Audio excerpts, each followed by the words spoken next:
नाजरीन कराम अस्सलाम वालेकुम रहमतुल्लाहि व बरकातुहू। मैं मजीद उधमपुरी। आज हम आया जी मतनी के इलाके सरमौली ग्राम विच जिस वेले पिछले साल 2025 विच अगस्त विच पस्सी चली थी मुख्तलिफ इलाकों विच ते इत भी एक बड़ी पस्सी चली, बड़ो लास गयो। उपरों काफ़ी जंगल का बूटा भी थले आ गया तो काफ़ी लंबाई चौड़ाई है इस पस्सी की। वो पारली किनारा तक और इस साइड दी इस किनारा तक। मगर जी चीज़ हम देखने आया वह यह चीज़ है कि इत कब्रस्तान थो, बड़ो पुरानो कब्रस्तान थो। हमारा बुजुर्गों को इत कब्रस्तान थो, उनकी कब्र थी इत ते वो कब्रस्तान पूरा जो हल गयो, कुछ रुड़ गयो, इठां कब्र रुड़ गई। उसका फट्टा ਜਾਂ वही जन जी पत्थर लाई थी घट गए, वही इठा मिलिया। इन लोगों को अजे भी पता हो कित कित अटकिया जा गए। तो तुम्हारे नाल मौजूद है जनाब अब सैन लोधा को अफसोस है, अमनो भी इनो भी, इनका भी बुजुर्ग था इत। तो इसके बारे मजीद गल हम इन्हीं को पूछा। अच्छा, जिस वेले यह पस्सी आई है तो पहले तुमने पता लग गया हो कि थोड़ी थोड़ी जगह चले आ रही? जी जी, हमने पता चल गया जिस यह पस्सी उफरान दी आई तो यह जगह कब्रस्तान जो हमारे देखते देखते फट गई तो। अच्छा अच्छा जी। तो यो दिहाड़ी आयो इतलास के? यो दिहाड़ी आयो सो, बिल्कुल दिहाड़ी। उस दिन बारिश सवेरा भी चौक गई थी तो उसके बाद यह पस्सी आई उफरान दी। अच्छा जी। अच्छा, तो यो कब्रस्तान जो थो काफ़ी पुरानो कब्रस्तान थो? तो बहुत पुरानो कब्रस्तान था, यो कोई पीढ़ियों को कब्रस्तान था। तो कोई हज़ारों साहब कब्र थी, कोई 2-4 कब्र या 50-60 कब्र नहीं थी। बहुत पुरानो कब्रस्तान था। अच्छा, पद्धरो था यो पूरा? पूरा जो प्लान इलाकों से इसके बूटा सा लाया हमने, तूता का, अमरूदा का, जो प्लुस्टा का, सफेदा का, ये कि जो बाग की शक्ल थी। अच्छा, सजा के रखे हो? तो सजा के रखे हो। तो हमारा सरपंच कुलदीप साहब और आने बनाया, इसलिए डंगो भी दुआयो सो। अच्छा, तो वही कैसा गए तो बाग जान बनाना चाचा, ये बहुत ठीक ठाक इस कब्रस्तान की डेवलपमेंट होनी चाहिए। अच्छा हाँ। अच्छा, तो इत किन्नी कबर थी थारा अंदाजा मुताबिक? बड़ी कब्र थी जी, ये तो कोई नहीं अंदाजा लग सकता। बड़ो पुरानो खरानो कब्रस्तान था। मेरा बाप दादा का दे भी अग्गा को कब्रस्तान था, दादा का थारे इस्माल दे पहला को कब्रस्तान था। अच्छा, तो थारा खानदान का जरा भी दादा परदादा इतने इसी कब्रस्तान में था। भाई था, दादा था, बाप था, जो पूरा हमारा परिवार इसी कब्रस्तान में था। अच्छा, ये 2 खानदान रहे, चेची खानदान ते लोधो खानदान, यो ही कब्रस्तान था थारो? हमारा 2 घरों कब्रस्तान। कोई पहला भी कब्रस्तान थी, कोई उस दिन हमारा पहला इतना लोग रहता। कोई पसवाल कैसा उन्होंने जात का, कोई मेयर दीन दे नूरदीन, अच्छा, अशमाइल, उनकी कब्र भी इतनी थी। बड़ी पुरानी कब्र थी। तो रात कैसा हमने नहीं डिठो, मगर हमारा बुजुर्ग गल कर था कि रात दियो बले सो कब्रस्तान में। अच्छा, ता कोई पीर अल्लाह का बुजुर्ग था इसकी जगह पे। उनका नाम तुमने वो कब्र में लिखा था या इस तरह सुनियो बुजुर्गों को? नहीं, बुजुर्गों को सुनियो दियो बले था। वो बुजुर्ग हमारा गल करे था कि दियो बले दे तो किसी बली की कब्र किते पहला की। अच्छा जी जी। तो यो किन्ना एरिया विच थो? कोई 2 कनाल 3 कनाल? कोई 3-4 कनाल एरिया था। कोई 4-6 कनाल जगह थी जो बिल्कुल प्लान था। और पानी को इन्नो शंभ चले थे, बड़ो जबरदस्त चश्मा था जो पानी बरता भी था तो लेके। अच्छा, पानी भी इत थो? जी जी, बहुत जबरदस्त पानी था। हम डेली इस कब्रस्तान बनावा था। अच्छा, मारो इस कब्रस्तान नाल ना हो बाहरों घर न आवे लोग। बिल्कुल। तो वो पानी भी खत्म हो गया? पानी खत्म हो गया, रुड़ गया पानी भी, वह जगह ही वो डट गई। अच्छा, वो पानी इतना निकल तो ही नहीं होना? थोड़ा जो निकले वो पीछे, हाँ उसका पीछे पड़ी पीछे लाए हमने पैर। अच्छा अच्छा अच्छा। तो यो कब्रस्तान जिस वेले ये कब्र इतों रूढ़ी दे फिर थारे देखते हैं ये इठा उनका तुम जिक्र सुना रहे था, फट्टा उनका पत्थर? हाँ, पत्थर था, फट्टा था। एक हमारा कुला था, हमारा गुआढ़ी मेरो पनो लगे था आज ये समझीन। अच्छा, उन्हें फट्टा चरा के रखा था अपनी कब्र वास्ते, कि मेरे बड़ी लाई हो। हमने वही लाया था। हमारी मौजूदगी पर अल्लाह ताला ने उनकी मौत ले आई है। हमने वह कब्र भी बनाई दे, फट्टा भी लाया था। वही फट्टा जरा तो तकरीबन कोई 4 जरीब थले गया, बस 6। अच्छा, इठा रोड के गया? जी जी। अच्छा, तो इस कब्रस्तान की हूँ कोई स्कीम या गवर्नमेंट ने या तुमने कोई सोचो कि इसमें दोबारा उस तरह को बनावा?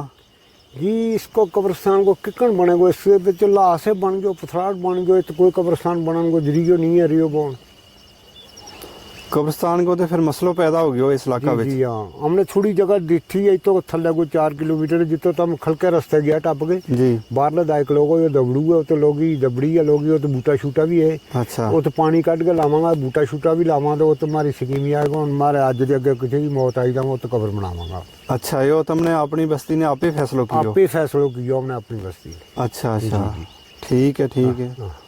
वो तो ठीक है, नवी जगह कब्रिस्तान भी बन जाएगा, सब कुछ हो जाएगा, मगर एक वो है ना दिल में जी वो तकलीफ हुआ है कि हमारी कब्र थी जी तो बुजुर्गों की, हाँ हाँ वो कब्र का नाम निशान मिट गया। मैट गया वह हमने बहुत बड़ी ज़बरदस्त तकलीफ है हमने और किसी चीज़ की नहीं हमारी ज़मीन भी बड़ी गई है सलाह से मगर इस कब्रस्तान को इन्ना सतमा हो कि मेरा बीपी बढ़ गया जिसलिए वो कब्रस्तान उड़े उसके पीछे मैं दवाई खाऊँ।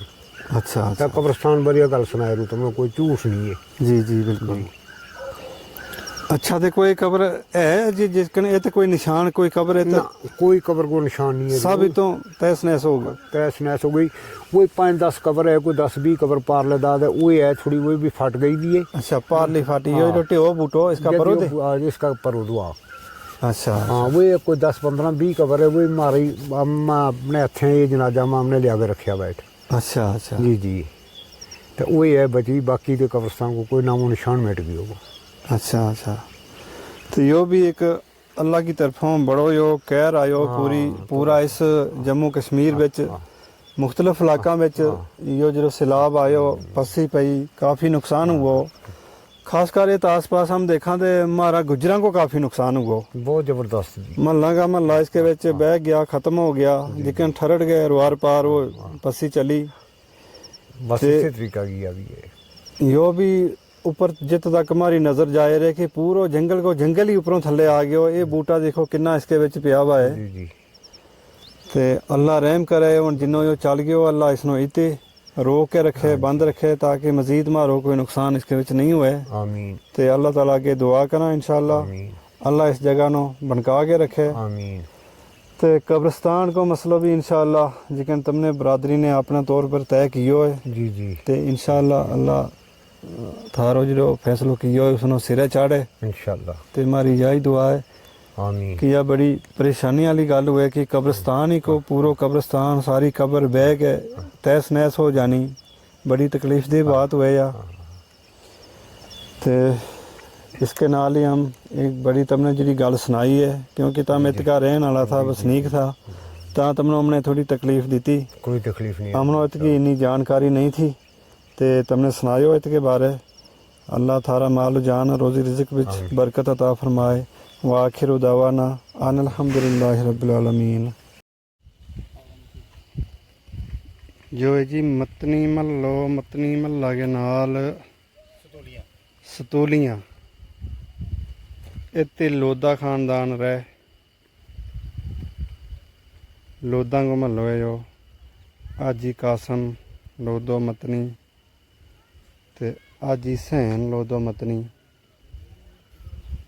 यो महलो उनको है, ये घर उनका है।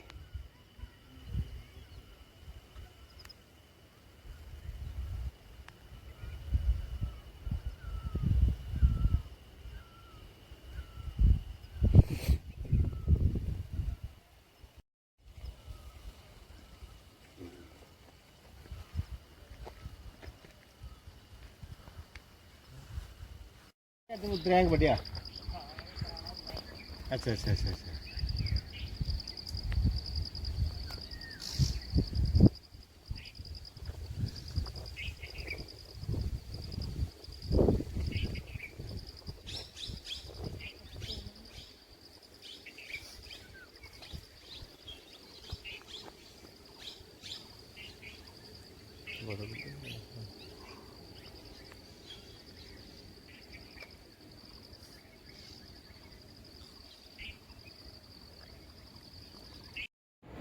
जनाब ये है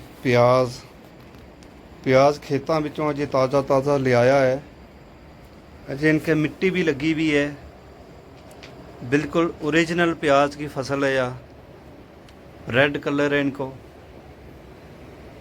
चनैनी का इलाका विच जनाब आजी मोहिउद्दीन कोहली साहब उनके घर हम मौजूद हैं इस वक्त। इस चनैनी का इलाका विच काफ़ी फसल हुआ है, जिस तरह मैं खीरा की बेल तुमने दसी और कुछ चीज़ लाई थी खेतों में। ये प्याज ज़मीन विचों कढ़ गए तो अंदर रखा हुआ है, ये सुक जाएगा। थोड़ा खुश्क जो पानी शानी इनकी नमी है वह सुक जाएगी तो फिर इस्तेमाल के काबिल हो जाएगा।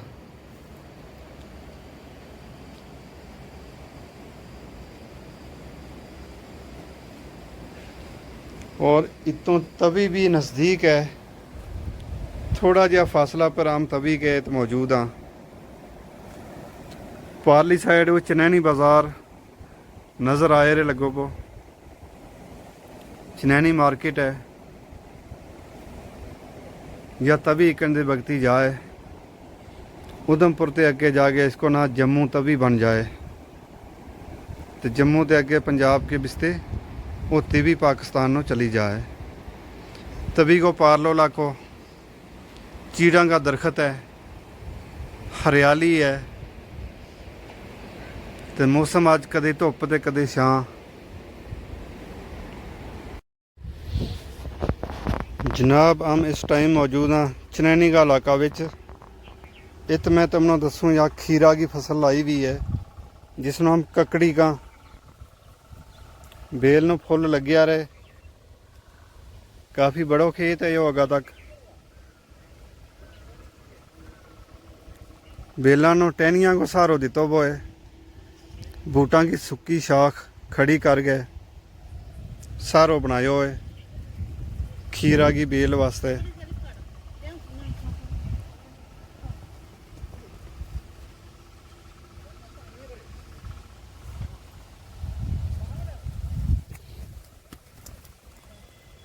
मैं तुमने दसूँ यो छोटो जो खीरो इसके लग्या रे लगो वो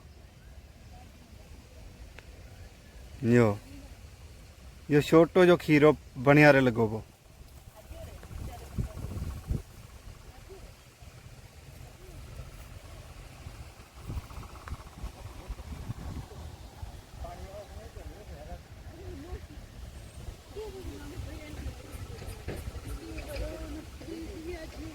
वो ठीक ठाक।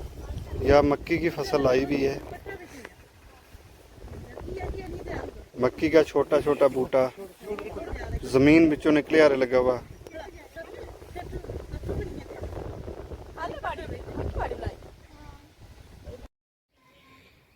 यो है जनाब बकरियां को बाड़ो, इसके विच बकरियां नो या भेडां नो अंदर बंद कर रहे,